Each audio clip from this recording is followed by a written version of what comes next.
오늘의 시대 정신인 공정과 정의가 무너졌기 때문입니다. 우리가 오랜 기간 동안 많은 이유로 이 광화문 광장에 나왔습니다. 그 광화문 광장에 나온 이유는 우리 청년들이 바라봤을 때 공정과 정의가 무너지는 사회였기 때문입니다. 우리가 오랜 기간 동안 그런 문제들에 분노하고 또 분노했던 기억이 있습니다. 그런데 이 문재인 정권이 들어선 이후에 새로운 날이 찾아올 줄만 알았음에도 불구하고 지금의 대한민국은 전혀 바뀐 것 없이 우리에게 공정과 정의의 박탈감만 안기고 있습니다. 그래서 우리 청년들은 시대 정신인 공정과 정의를 다시 실현시킬 수 있는 기회를 정치권들에게 주고자 이 광화문 광장으로 다시 한번 나왔습니다. 제가 그리고 또 다른 이 광화문 광장에 나온 이유는 자유를 뺏길까 두려워서였습니다. 조국 전 법무부 장관은 산호맹 출신 인사입니다. 그는 자신이 그런 행위를 했던 것 자체에 대해서 부끄럽지 않고 자랑스럽다라고 이야기를 했습니다. 청와대에서는 조국 법무부 장관 이외에도 사회주의자라는 질문에 정확한 답변을 하지 못하는 사람들이 있습니다. 우리의 선조들이 일궈온 이 자유, 그리고 우리가 이렇게 자유롭게 목소리를 낼 수 있는 그 힘을 저는 잃을까 두렵습니다. 그래서 저는 그 자유를 빼앗기지 않고자 이 광화문 광장에 나온 것입니다.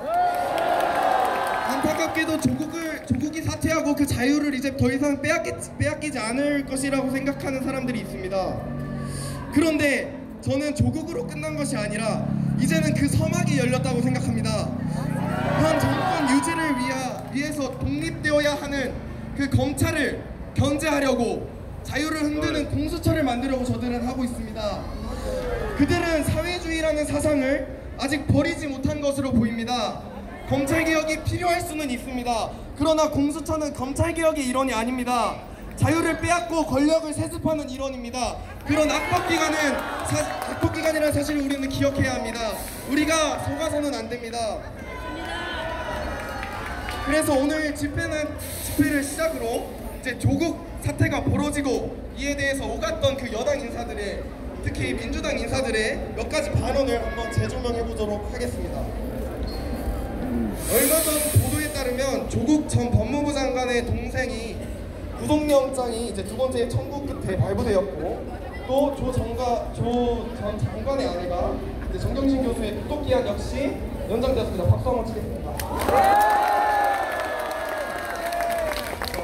그래서 이제 평일장, 이종평가 위조, 장학금 논란, 특급 면제, 그리고 우동학원이나 사모펀드와 관련된 금융비리까지 이제 그 의혹이 드디어 우리 눈앞에 사실로 밝혀지는지, 아니면 뭐 자기들이 얘기했던 것처럼 그게 누명이었다면 정확하게 밝혀지겠죠. 우리는 이제 그것이 밝혀질 날을 기대할 뿐입니다. 검찰이 타는 조 전 장관을 향하고 있습니다. 조국이 구속될 날이 얼마 안 남았다고 생각합니다. 하지만 앞서 김근태 씨가 말씀하셨듯 조국 사태는 단순히 조국 가족에게 국한된 문제가 아닙니다. 조국 일가를 옹호하기 위해 온갖 무논리와 궤변으로 다양한 정치권 인사들의 모습이 수면 위로 드러났습니다. 최근에도 유시민 씨는 본인 유튜브 채널 알릴레오에서 검찰의 조 전 장관 내사 가능성을 정확한 증거 하나 없이 단순히 제기만 하셨습니다. 이 부분은 민주당 의원도 인정했습니다. 이처럼 조국을 옹호하는 많은 인사들의 주장에는 논리를 전혀 찾아볼 수 없습니다.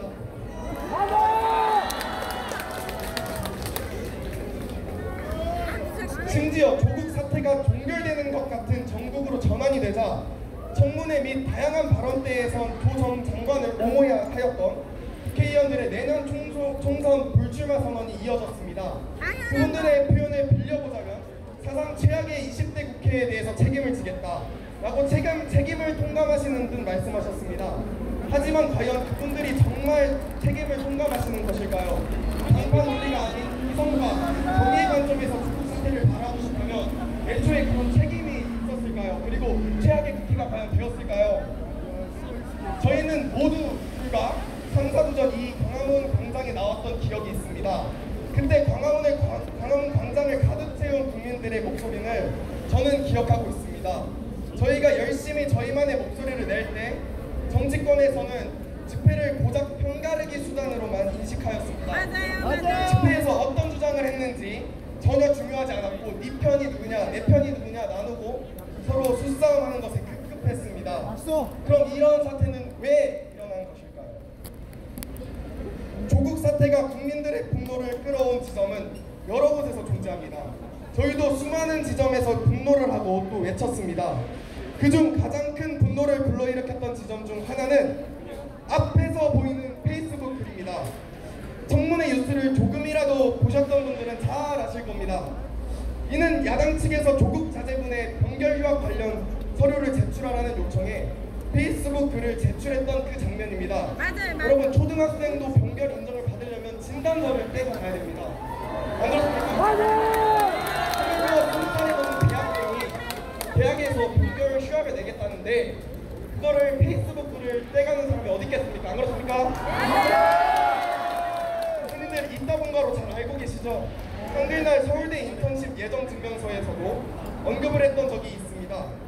청문회법에는 위증죄가 없다고 합니다. 자료 제출 요구에 제출을 하지 않아도 처벌되지 않습니다. 뭐 아파서 휴학을 하는 것이 뭔 큰 대수냐고 말씀하시는 분도 계십니다. 하지만 우리 대학생들은 병결 휴학의 절차가 얼마나 까다로운지 너무나도 잘 알고 있습니다. 병결 휴학을 했으면 당연히 존재해야 할 진단서조차 제출할 수 없다는 것이 얼마나 말도 안 되는 일인지 피부로 와닿습니다. 아무리 사소한 것이라도 그게 대수롭지 않다고 우리가 넘겨도 되겠습니까? 안 된다. 현재 대학을 다니는 수많은 학생들은 너무나도 쉽게 바보로 만들어버리는 이 글, 그리고 그런 제출하는 행위, 우리가 분노해야 될 지점입니다. 청문회 현장을 지켜보면서 저희는 과연 현 정치권 인사들에게 정치 철학은 있는지 아니면 공정과 정의를 말할 자격은 있는지 참 의문이 드는 지점이었습니다. 앞서 말한 검찰 내사 추측뿐만 아니라 유시민 씨는 다양한 발언을 통해 조국 사태에 대해서 옹호를 하셨습니다. 그중 대표적인 것을 뽑자면 다들 너무 잘 아시겠지만 정 교수의 PC방 출이 인멸이 아니라 보존이라는 발언을 했습니다. 지향하는 나라의 방향성을 달라도 그 근간은 대한민국의 헌법과 법에 나와 있습니다. 그 헌법과 법에 기초해야 된다는 점 저희는 너무나도 잘 알고 있습니다. 대한민국이라는 나라에서 압수수색 이전에 증거를 현장에서 반출하는 것이 검찰이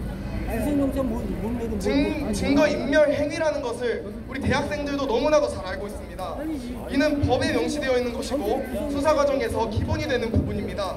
이를 비웃기라도 하는 듯 검찰이 장난칠 경우를 대비해서 증거보존이라고 지칭한 발언은 과연 이러한 인사들이 대한민국의 법을 잘 이해하고 있는지 그리고 그걸 신경이라도 쓰고 있는지 우리가 그리고 이들이 나라의 발전에 도움이 되는지 이해하기 어렵습니다. 그와 동시에 어느 정도 지위가 있는 사람에게는 열려있는 기회라는 것이 맞다. 학생들의 분노를 무시하는 듯 그러나 그 기회를 부당하게 얻은 것이 아니라는 취지의 발언은 조선시대 신분사회를 상기케 하였습니다. 또한 그들이 말하고 있는 개천의 붕어 가재 개구리는 용이 될 수 없다는 사실을 입증하는 것이었습니다. 우리는 과연 지금 정말 자유민주주의 국가에 사는 것일까요? 조선시대에 사는 것일까요? 우리 같은 평범한 청년들은 성공을 위한 그 발걸음조차에서도 차별을 받아야 하는 것일까요? 저들이 말했던 진정한 평등과 실질적인 평등이 과연 이런 것일까요? 우리가 분노해야 합니다. 다음은 참 웃음밖에 나오지 않는 글입니다.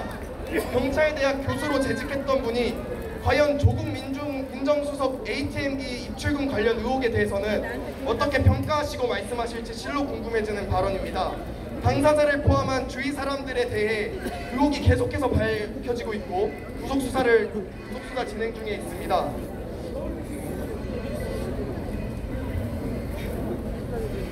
그런 상황에서 과연 지금도 표창원 의원님께서는 의혹이 없다고 단언하실 수 있을 것일까요? 마치 조국과 자신을 동일시하지 말라는 듯한 뉘앙스를 풍기는 한 조국 옹호자의 발언입니다. 겉으로는 옹호하고 있음에도 불구하고 속으로는 자신들도 조국이 잘못한 점을 알고 있는 듯합니다. 이런 표리부동한 모습은 이해가 가지 않습니다. 잘못된 것을 잘못되었다고 말하지 못하고 정당의 뜻을 위해서 조국을 어쩔 수 없이 옹호하고 있는 것은 아닐까요? 만약 그렇다면 이들은 정의와 공정을 외칠 자격이 없습니다. 맞습니다. 공정과 정의를 위해서는 그들은 진실만을 이야기해야 할 것입니다. 공정과 정의를 위해서 공수처를 설치해야 한다는 주장은 이처럼 어떠한 정치 철학도 없고 나라를 위하는지도 알 수 없습니다. 청와대와 여당은 여전히 공수처를 설치해야 한다고 주장하고 있습니다. 그런데 우리는 이들의 주장을 보고 여당 의원들의 주장을 보고 감사합니다. 청와대의 행보를 봤을 때 광화문 공수처가 광장. 왜 필요한지 도무지 이해하기 어렵습니다. 그러니까 공수처의 저 겨울에 지명부는 옛날 이미 현대자동차가 나와 있던 있는 것 자리, 같습니다. 현대자동차 감사합니다.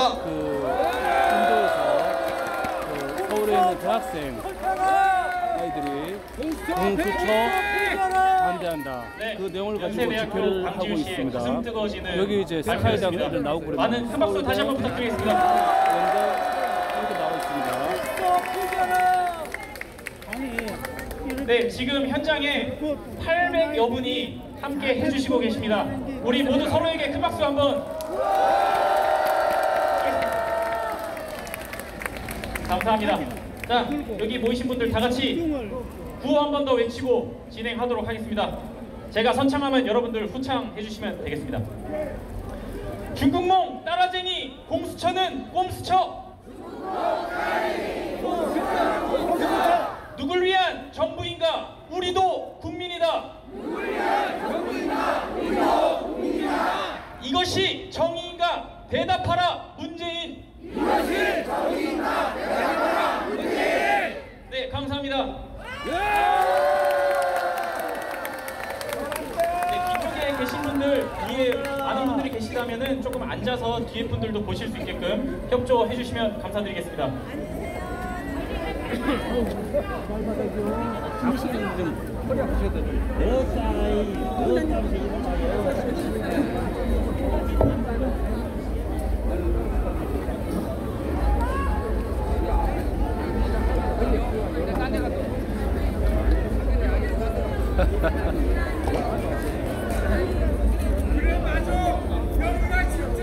네, 다음 순서로 정부와 여당 그리고 야당 그 어느 누구도 쉽게 알려주지 않는 공수처에 대한 진실이라는 공수처를 소개하는 공수처 그것이 알고 싶다 차례 진행하도록 하겠습니다.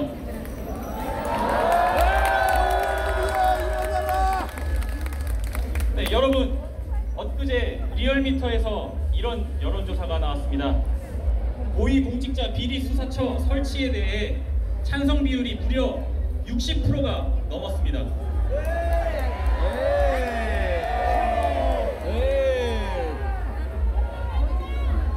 그런데 말입니다. 그 당시 네이버 실검 순위도 혹시 알고 계신가요? 공수처 뉴스가 나올 때마다 공수처라는 단어가 실검 상위에 오르더군요. 이는 공수처라는 것에 대해 잘 알지 못하는 사람들이 많다는 것입니다. 찬성과 반대 어떤 의견이 되었든 일단 어느 정도 아는 상황에서 의견을 내야 할 것입니다. 그래서 우리 함께 알아보는 시간을 갖도록 하겠습니다.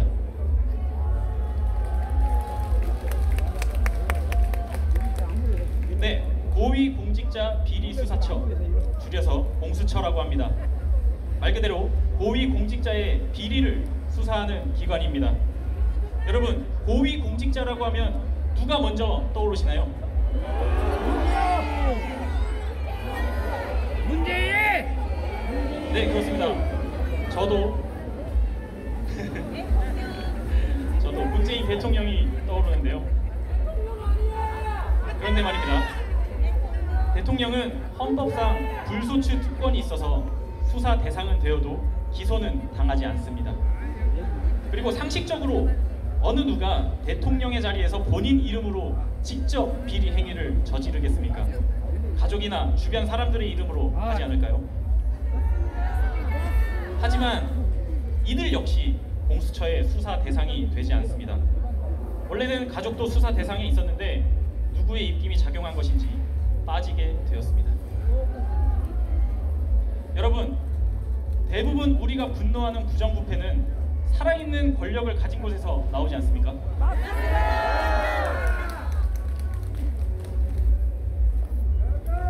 이런 비리가 있을 때 살아있는 권력에 대한 수사를 대통령이 임명하는 검찰총장이 제대로 할 것 같지 않다. 그러니 고위공직자의 부정비패 척결은 그것을 위한 기관이 필요하다.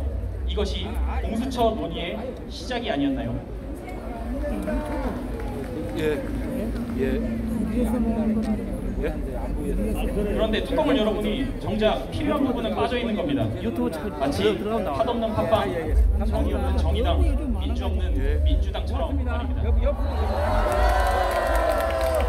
부분만 쏙 빠져 있습니다. 죄송합니다. 이런 상황인데도 부정부패 척결을 위한 유일한 답이 공수처라고 외치는 청와대와 민주당이 있습니다. 이미 가장 필요한 부분이 빠진 현재의 공수처법이 답이 될 수 있다고 생각하십니까? 네, 저도 아니라고 생각합니다. 그냥 아닌 정도가 아니라 알아보면 알아볼수록 이상한 점이 한두 가지가 아닙니다. 공수처를 설치해야 한다는 그들의 주장이 진실일까요? 아니면 공수처는 장기 집권을 위한 도구이다라고 주장하는 반대의 목소리가 진실일까요? 저희는 수많은 정보 속에서 진실이 무엇인가 알기 위해서 공수처에 대해 공부해 보았습니다. 그리고 여러분들과 함께 그 내용을 검토해 보도록 하겠습니다.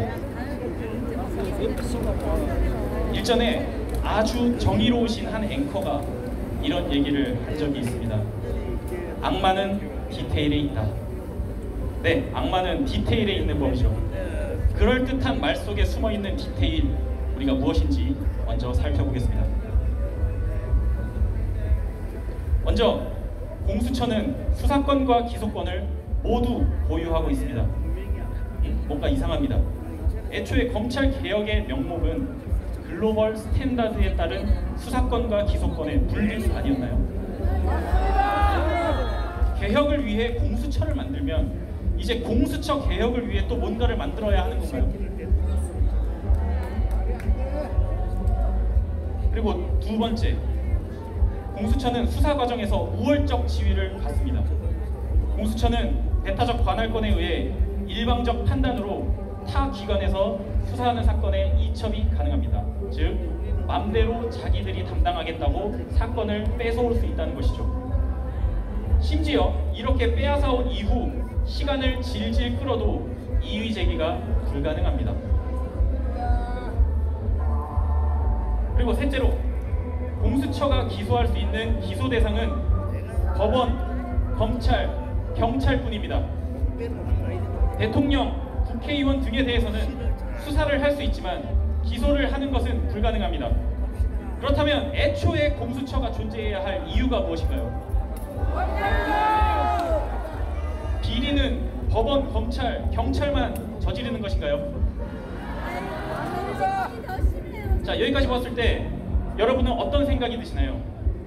공수처라는 기관이 정말 말 그대로 고위공직자의 범죄 수사와 검찰 견제를 위한 기관인 것인지, 아니면 고위공직자의 범죄를 비호하고 검찰을 장악하고자 하는 권력기관인지 여러분들은 어떻게 생각하십니까? 네, 다음으로 공수처가 설치된다면 그 공수처를 과연 누가 지휘하게 될지에 대해서 알아보겠습니다. 당연히 공수처와 같은 비리감찰기관의 장이라면 독립적이고 중립적 위치에 서서 공명정대한 수사를 할 수 있는 사람이 되어야 할 것입니다.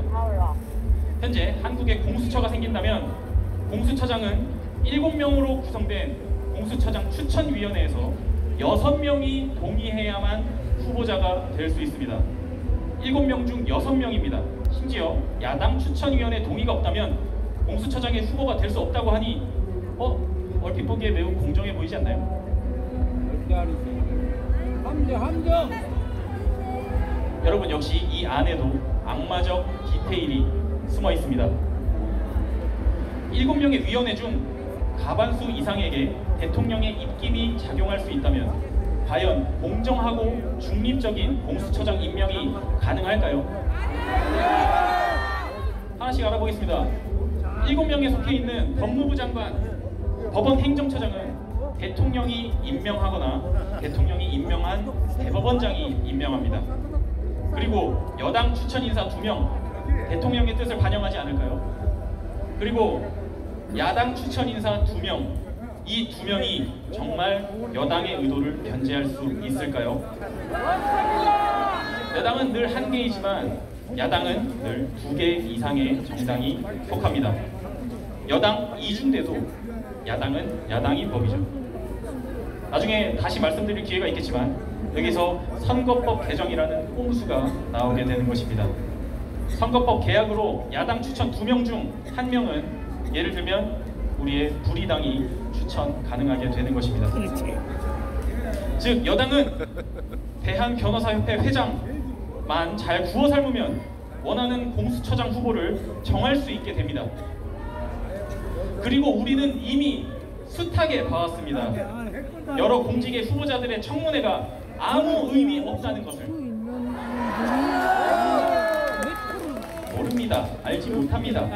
모르쇠로 일관하며 말장난으로 청문회를 버텨내기만 하면 대통령이 공수처장을 임명할 수 있습니다. 과연 이런 식으로 임명된 공수처장이 대통령의 입김으로부터 공정하고 중립적일 수 있을까요?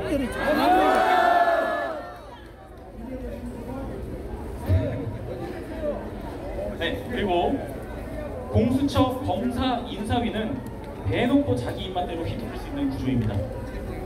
공수처 임용 검사의 과반 이상을 대통령과 집권 여당이 추천합니다. 사실상 대통령이 정하는 공수처장, 그리고 이 공수처장이 지목한 공수처 차장, 대통령의 입김에 자유롭지 못한 고검장이 임명하는 법무부 차관, 대통령이 임명한 대법원장이 임명하는 법원 행정차장, 그리고 여당 추천 1명, 그 외 야당 추천 2명이 공수처 검사위에서 활동하게 됩니다.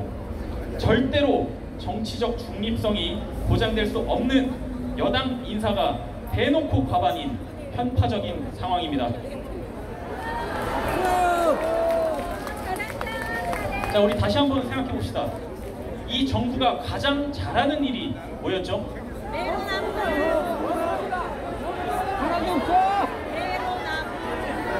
네, 맞습니다. 이 정부가 가장 잘하는 일은 쇼입니다.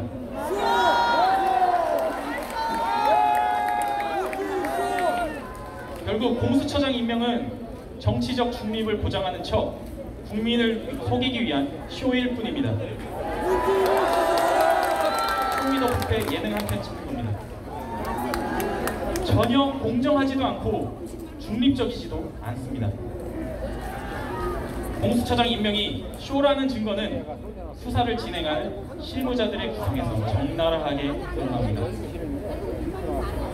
저는 긍정적 마인드를 중요하게 생각하는 사람이라 그래도 대통령이 중립적으로 정당하게 임명한다고 생각해볼까 싶긴 한데, 근데 여러분도 보셨죠? 범죄 피의자 조국이 법무부 장관으로 임명되는 것.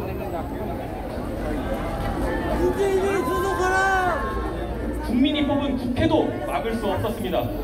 오히려 여당의 국회의원들은 국민의 뜻보다 대통령의 뜻대로 움직이며 눈물의 실드를 쳤습니다. 아마 자괴감이 들었을 겁니다. 그들도 사람인데 그렇겠죠. 네, 어찌되었든 며칠 전에 무슨 일이 있었죠? 혹시 알고 계십니까? 계좌 수색영장 기각이 있었습니다. 여러분, 금융범죄에서 자금 흐름을 추적하지 못한다면 과연 무엇을 증명할 수 있겠습니까? 금융범죄 수사에서 자금 흐름을 파악하는 것은 기본이자 가장 강력한 증거가 됩니다. 그 기초를 조사하기 위한 영장을 기각한 것입니다. 여러분, 이 정권이 초기에 들어설 때 가장 목청 높였던 것은 무엇이었나요? 네, 그것 중에 하나는 사법개혁이었습니다. 처음엔 검찰개혁이 아니었습니다. 사법개혁이었습니다. 그 결과가 어떻습니까? 영장 기각입니다. 조국의 아내 정명식 공개 소환도 하지 못했습니다. 역시나 말은 좋습니다. 피의자 인권 보호. 감사드립니다. 피의자 인권 보호를 명목으로 공개 소환하지 않는 첫 사례입니다. 그런데 왜 법무부 장관 부인이 그 피의자 인권 보호의 첫 사례가 되었을까요? 무엇이 그것을 가능하게 했을까요? 이런 상황에서 공수처가 만들어진다면 그것은 누구를 위한 것일까요? 네, 국민을 위한 것은 아닌 것이 확실합니다. 아니면 그들이 생각하는 국민이 따로 있는 것일 수도 있겠습니다. 아무튼 이 자리에 저희 같은 사람을 위한 것은 아닌 것 같습니다. 여러분 지금 화면에 보이는 문구들 왠지 익숙하지 않으십니까? 자, 읽어드리겠습니다. 공직자에 대한 감독 강화, 부패 방지 철저, 재판기관, 검찰기관, 집법부서의 상호 견제. 여러분들 머릿속에 무엇이 가장 먼저 떠오르시나요? 우리나라 공수처가 하게 될 일과 비슷해 보이시나요? 이 법이 우리나라 공수처법일까요? 네, 정답은 중국의 감찰법 일부 조항입니다. 우리나라 법이 아닌 중국 법입니다. 마치 중국 감찰법을 그대로 가져온 것처럼 현재 청와대와 민주당이 주장하는 공수처의 필요성과 똑같습니다.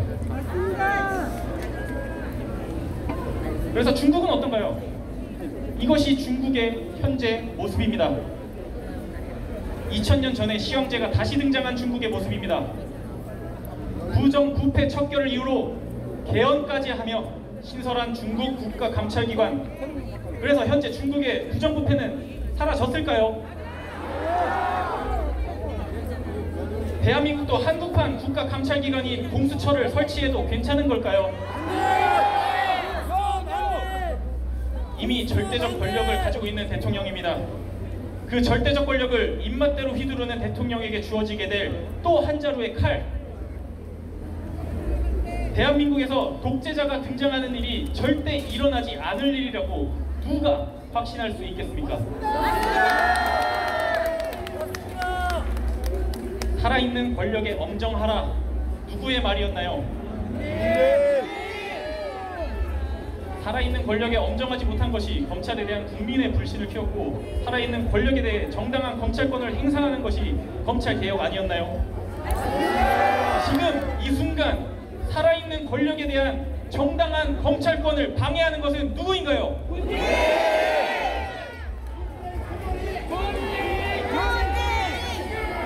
그래서 다시 지금으로 돌아와 보겠습니다.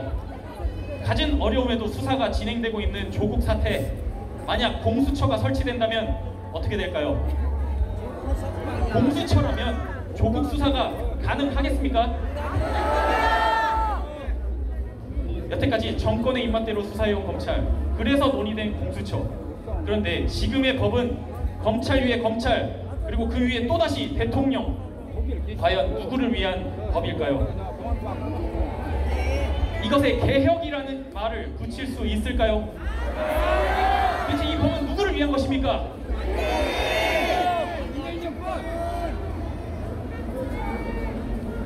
공수처는 아마도 높은 확률로 허울 좋은 명분 아래 사법부와 입법부의 고위공직자 길들이기 수단으로 전락하게 될 것입니다. 사법부와 입법부가 행정부, 대통령 입맛에 맞게 갖춰지면 어떻게 될까요? 네, 그렇습니다. 아직도 부정부패 척결을 위한 유일한 답이 공수처인가요? 여러분은 독재 정권이 이 땅 대한민국에 다시 들어서길 바라십니까? 우리는 가만히 지켜보고 있어도 되는 것일까요? 권력은 부패하는 경향이 있고 절대 권력은 절대 부패합니다. 절대 권력을 만드는 공수처 설치, 저희는 아니라고 생각합니다. 여러분들은 이에 동의하십니까? 우리 이제 더 이상 가만히 있을 수 없습니다. 우리 다 같이 구호 한번 외치겠습니다.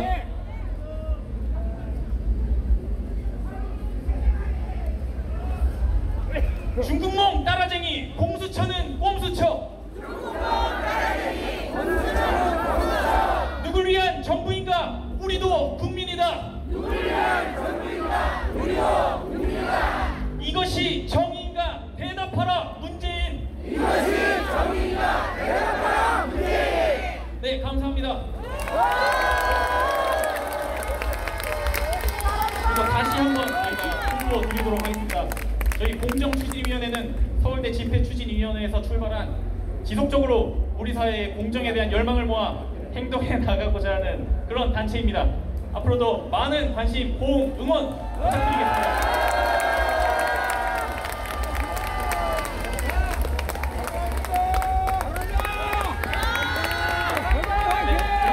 저희가 하는 활동들에 대한 소식을 받아볼 수 있는 방법이 있습니다. 카톡 그 채팅방 검색에서 공정사회를 키워드로 검색을 해주시면 우리도 국민이다 채널이 있습니다. 이 채널에 친구 추가를 해주시면 저희가 하는 활동들에 대한 공지 그리고 여러 가지 세부 사항들에 대해서 메시지로 전달 드리겠습니다. 네, 그리고 띄워주세요.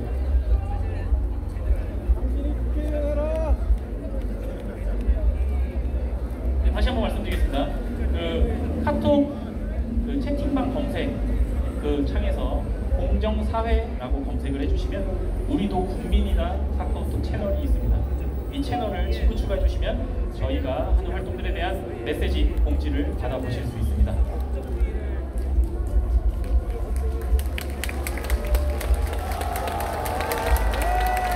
네, 그리고 이제 현장에서 받아보신 분들도 계실 텐데요. 저희가 이번에 캐릭터를 하나 만들었습니다. 그래서 그 캐릭터를 소개해 드리도록 하겠습니다. 저희 캐릭터 공정이입니다. 귀엽지 않습니까? 저희가 이번에 수량이 많지는 않았지만 공정이 배지를 만들어서 여러분들에게 배포를 드렸는데요. 아직 받지 못하신 분들도 계실 겁니다. 근데 저희가 수량을 아직 그렇게 많이 준비하지 못해서 일단 오늘은 소개를 먼저 드리고 저희가 활동을 여기서 멈추는 것이 아니라 지속적으로 계속해서 여러분들 앞에 나설 테니까요. 그때도 찾아와 주셔서 저희가 배부드리는 캐릭터 배지 받아가시면 감사드리겠습니다. 그리고 현장에 와 계신 학생들의 경우 저희와 동참하고자 하는 경우에는 뒤에 있는 그 테이블에 있는 저희 집행부원에게 말씀을 해주시면 저희와 함께 할 수 있는 그런 방안에 대해서 공지해드리도록 할 테니까요. 집회가 끝나고 뒤에 있는 저희 현장 스태프들을 찾아오시거나 아니면 저를 찾아오시면 되겠습니다.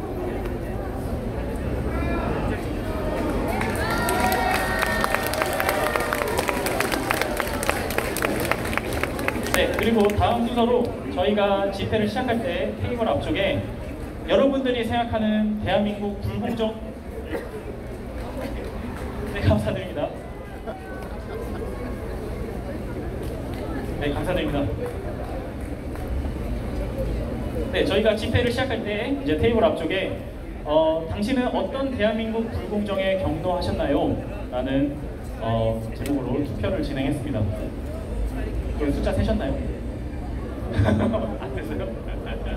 네, 굉장히 치열하게 6가지 항목들이 굉장히 치열하게 투표를 받았는데요. 네, 그래서 소개를 시켜드리도록 하겠습니다. 제 첫 번째 불공정, 공수처 설치, 겉으로는 검찰개혁, 실상은 중국식 독재기구. 이게 1번 항목이었고요. 두 번째, 조국 사모펀드, 민정수석 재테크 비결에 아내와 동생은 이미 구속. 그리고 3번, 인원고 사태, 편향된 사상을 주입, 강요하는 정치교사에 대한 내용이었고요. 4번, 조민 사문서 위조, 교수 부모님이 직접 만들어주는 의전용 위조 스팸. 그리고 5번째, 김경수 드루킹, 댓글 조작 매크로 프로그램 킹크랩의 진실. 그리고 마지막 6번, 버닝썬 사태, 청와대 출신 경찰의 비호를 받은 도심 속 무법지대. 이렇게 총 6가지 항목에 대해서 여러분들에게 투표를 부탁드렸는데요. 가장 많은 투표를 받은 것이 일단 모두가 치열하지만 1번 공수처 설치가 여러분들이 생각하는 가장 공공정한 사안이라고 생각을 해주십니다. 그리고 그 두 번째는 조국 사모펀드 건이 2위를 차지하게 되었습니다. 네, 그리고 나머지 것들은 그에 못지않게 많은 분들이 이 사안들에 대해서 격려해 주시고 계십니다. 네, 저희가 앞으로도 활동을 지속적으로 이어갈 텐데요. 이러한 여러분들이 생각하는 대한민국 불공정에 대한 내용들을 하나하나씩 여러분들 앞에 다루는 그런 시간들을 차근차근 가져보도록 하겠습니다.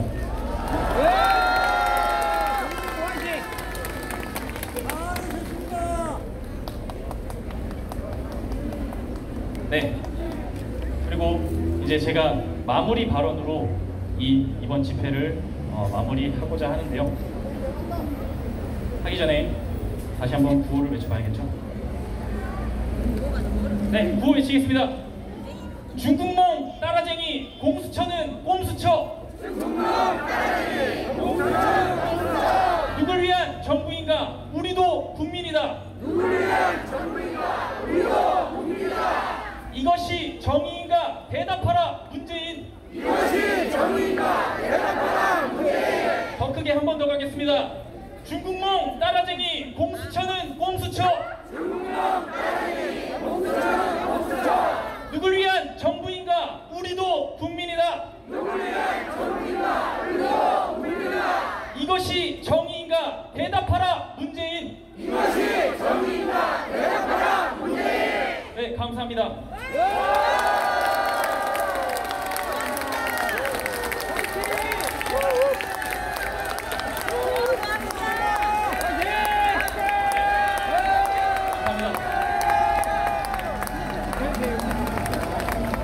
네, 이어서 마무리 발언 진행을 하고 저희 집회 오늘 같은 경우는 자유 발언은 저희가 따로 이제 순서를 준비하지 않았고요. 네, 마무리 발언 진행하도록 하겠습니다. 지난 서울대학교 조국 규탄 3차 집회에서 저는 발언자로 나서 집회에 참여해주신 여러분께 한 가지 요청을 드린 바 있습니다. 우리들이 원하는 공정한 대한민국 이 집회의 마무리에 그때의 발언을 통해 더 많은 분들에게 이 요청을 다시 한번 드리고 싶습니다. 과거 국민들이 손에 든 촛불에 의해 정권은 바뀌었지만 새롭게 권력을 잡은 자들이 보여주는 행태는 예전과 크게 다르지 않은 것 같습니다. 그리고 분열된 국민들이 보이는 반응 또한 진영은 바뀌었지만 크게 달라지지 않은 것 같습니다. 진영 논리에 사로잡혀 너네 편이 저지른 잘못을 비판하면서 우리 편이 저지른 똑같은 잘못은 합리화하려 합니다. 과거 박근혜 대통령 탄핵 정국 때 전국에 울려 퍼지던 부정부패, 비리 척결에 대한 외침은 절박했었고 왜 2019년에는 그렇지 않다고 하는 것입니까? 왜 과거의 부정에는 민감했었고 현재의 위선에는 이토록 관대하다는 말입니까? 부정과 위선을 비판하는데 이 편, 내 편이 어디 있습니까? 정치라는 것의 본질이 언제부터 편가르기가 되었습니까? 저는 2년 전 광화문에서 촛불을 들었습니다. 당시의 대통령 그리고 그 측근들이 권력의 뒤에 숨어 국민의 동의를 구하지 않은 채로 국가적 결정을 내리고 개인의 이익을 위해 국민이 부여한 권력을 사용했던 점에 대해 저는 촛불을 들어 목소리를 내었습니다. 그리고 저는 지금도 또다시 촛불을 들고 있습니다. 지금 제가 든 이 촛불은 2년 전에 저를 부정하는 촛불이 아닙니다. 2년 전에 들었던 그 촛불도 지금 제가 든 촛불과 본질적인 다름이 없습니다. 지금도 제가 손에 든 촛불은 특정 세력만을 비판하거나 옹호하기 위한 것이 아닙니다. 과거에도 그리고 지금에도 저는 사랑하는 대한민국을 타락시키는 불의에 대한 비판의 목소리를 내고 있는 것입니다. 하지만 지금 우리가 손에 든 이 촛불이 특정 세력을 비판하기 위한 것이라고 밖에 받아들이지 못하는 사람들이 많이 있습니다. 젊은이요! 참여하러 나갔다! 2년 전에도 마찬가지로 그런 사람들이 있었습니다. 많은 사람들이 이 숭고한 촛불을 고작 편가르기의 수단으로 받아들이고 있습니다. 이들은 왜 이토록 진영 논리에 사로잡혀 버렸을까요? 제가 생각하는 이유는 질문하는 방법을 모르기 때문입니다. 흔히들 우리나라 교육의 문제점이 질문하지 않는 문화에 있다고들 하는데 학생들만의 문제가 아닙니다. 어른들조차 질문할 줄을 모르는데 어떻게 아이들에게 질문하는 방법을 가르칠 수가 있겠나요? 여러분, 질문을 해야 합니다. 내 편으로 받아들인 누군가의 말을 그대로 받아들이는 것이 아니라 질문을 통해 자신이 주장하는 내용에 자신의 생각을 담아야 합니다. 조국이 본인 인생에서 어떤 모습을 보여줬기에 검찰개혁의 적임자라고 하는 것인지, 검찰개혁은 무엇인지, 그것을 어떻게 하겠다는 것인지, 그리고 여러 부정과 비리에 대한 의혹을 받고 있는 모순적인 존재가 무엇을 어떻게 개혁하겠다는 것인지, 애초에 국가의 장관으로서 자격이나 있는 것인지, 이런 질문들을 스스로에게 던져야 합니다. 꼭 조국에 관련된 내용뿐만이 아닙니다. 각종 경제, 외교, 안보 정책들, 우리가 속한 공동체의 미래를 결정하고 결국에 우리의 삶에 영향을 미치는 인생에서 마주하는 여러 공적 메시지들에 대하여 항상 질문을 던져야 합니다. 감정을 자극하는 듣기에 좋아 보이는 메시지들이 과연 옳은 결과를 가져올 수 있는 것인지, 그 메시지가 과연 본질에서 벗어나 있지는 않는지 끊임없이 질문을 던져야 합니다.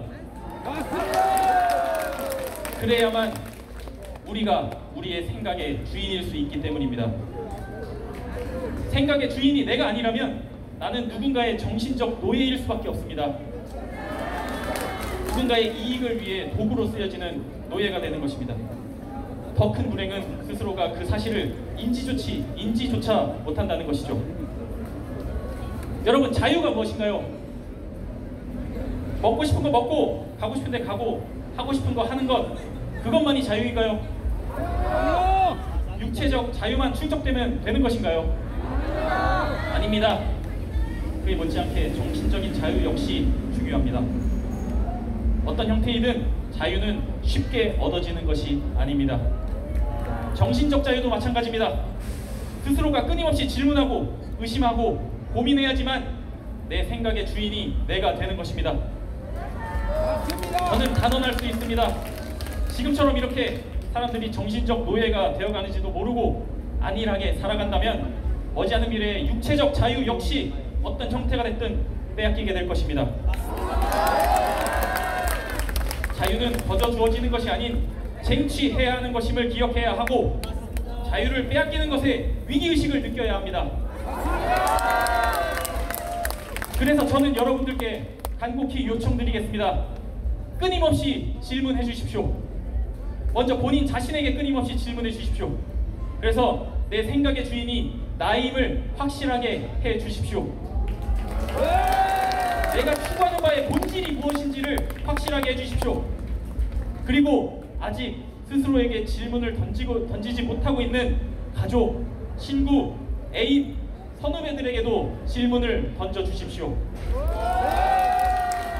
부디 스스로에게, 그리고 사랑하는 사람들에게 질문하는 것을 회피하지 말아 주십시오. 저는 이 땅의 국민들이 모두 이 나라가 잘 되었으면 좋겠다는 그런 선의를 가지고 있다는 것을 압니다. 하지만 그 선의가 올바른 결과를 내기 위해서는 스스로의 생각을 점검하는 작업이 반드시 필요합니다. 저는 확신합니다. 이 대한민국 땅의 국민 여러분들이, 대한민국을 사랑하는 선의를 가진 모든 국민들이 스스로에게 질문을 하기 시작할 때, 그때가 비로소 이 사랑하는 대한민국이, 이 자랑스러운 대한민국이 전 세계를 선도하는 진정한 강대국으로 우뚝 서게 되는 때일 것입니다. 여러분, 한 사람 한 사람의 질문이, 그리고 오직 그 질문만이 이 대한민국을 바꾸는 힘이 될 것입니다. 감사드립니다.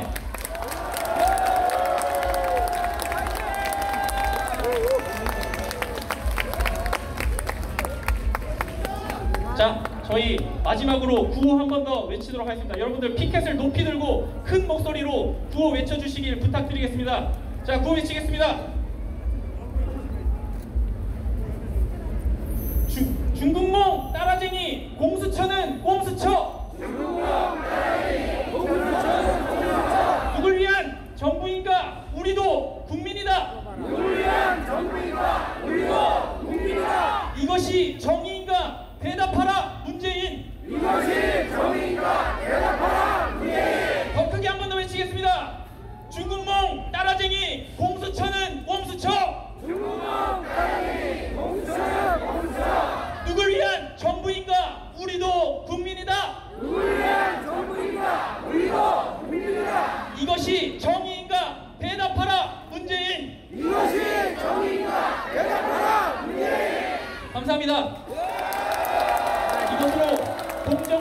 대한민국위원회가 처음으로 주최하는 우리가 원하는 공정한 대한민국 집회를 마무리하도록 하겠습니다. 현장에 와주신 여러분들 정말 진심으로 감사드립니다.